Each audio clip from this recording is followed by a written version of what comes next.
Hindi ako makakapayag na saktan mo ang aking ina! Griselda! Pop!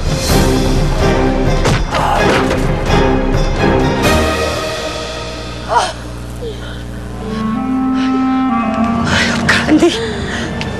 Hayop ka! Hayop kayong lahat! Umuwi ka na, Veron. Cindy! Mom! Let's go, Mom! Please! Hindi pa ako tapos sa'yo. Hindi pa ako tapos sa'yo. Not done with him yet.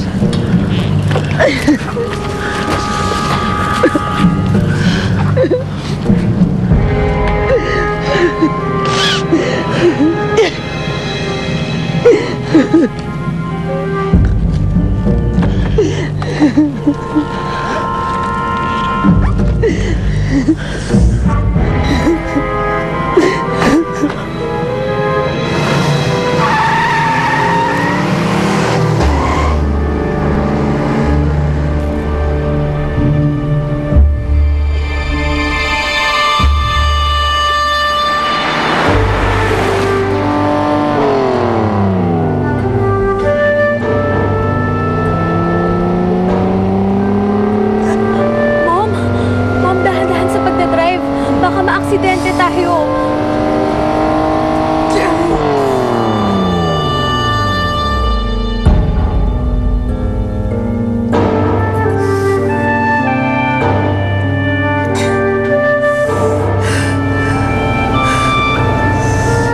Pagbabayaran nilang ginawa nilang sa akin. Hindi ka sila titigilan hanggat hindi ka nasisira ang buhay nilang lahat.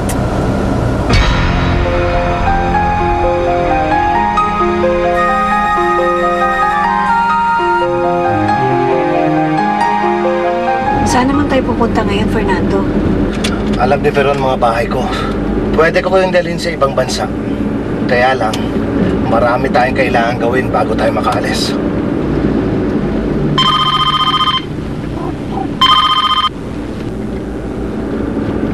Hello? Sir Fernando, nagpunta ako dun sa rest house. Wala na pala kayo dun. Natuntun kami ni Veron, Eric. May maitutulong ho ba ako?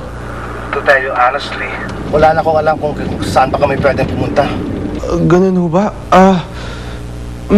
Meron hong isa pang bahay si Lolo Leon. Kung gusto niyo, dun muna kayo tumira. Salamat, Eric. Nakasadali lang. Griselda. Eric, mabuti na patawag ka. Kami naguguluhan pa sa ngayon. Hindi kami titigilan ni Ma'am Veron. Basta, Griselda, nasabi ko na sa tatay mo kung saan tayo magkikita. Salamat, Eric. Mag-iingat kayo, Griselda. Tandaan mo, mahal na mahal kita. Gagawin ko ang lahat para walang mangyaring masama sa'yo. Kaya kahit anong mangyari, darating ako. Mahal din kita, Eric. Sabik na ako makita ka muli.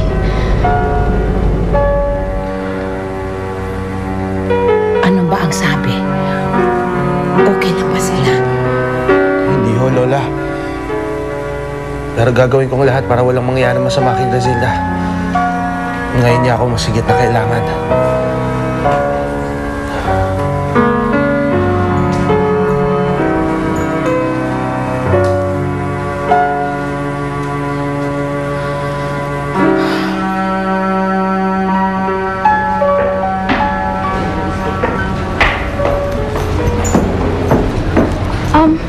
Mom?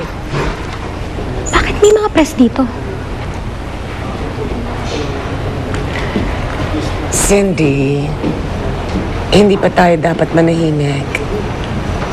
Marami pa tayong pwedeng gawin para turuan ng leksyon ng daddy mo at ang kanyang kabit at ang kanyang bastarda.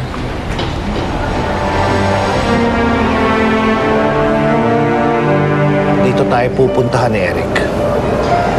Sana'y matapos ng kaguluhan ito upang matahimik na tayo. Kung hindi ko kilala si Veron, gusto ko rin isipin yan. Pero ayaw magpatalo nun. Kung sa bagay, minahal ka niya ng lubos kaya hindi natin siya masisisi. Lahat ng tao ay nagkakamali. sila eh. Pero ang ginagawa niya sa inyo ay hindi na tama. Gusto ko mang bumalik sa kanya, gagawa at gagawa yun ng paraan para mawala kayo sa buhay ko. Kaya mas mabuti na nandito ako sa tabi niyo para maprotektahan ko kayo sa kanya. Sana'y dumating na si Eric. Hindi mawala ang kaba sa aking dibdib.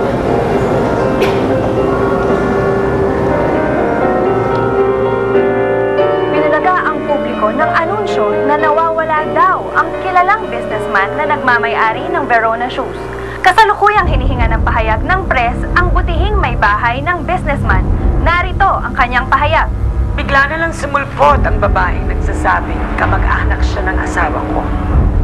She even threatened my daughter's life. Ngayon naman, biglang nawawala ang asawa ko.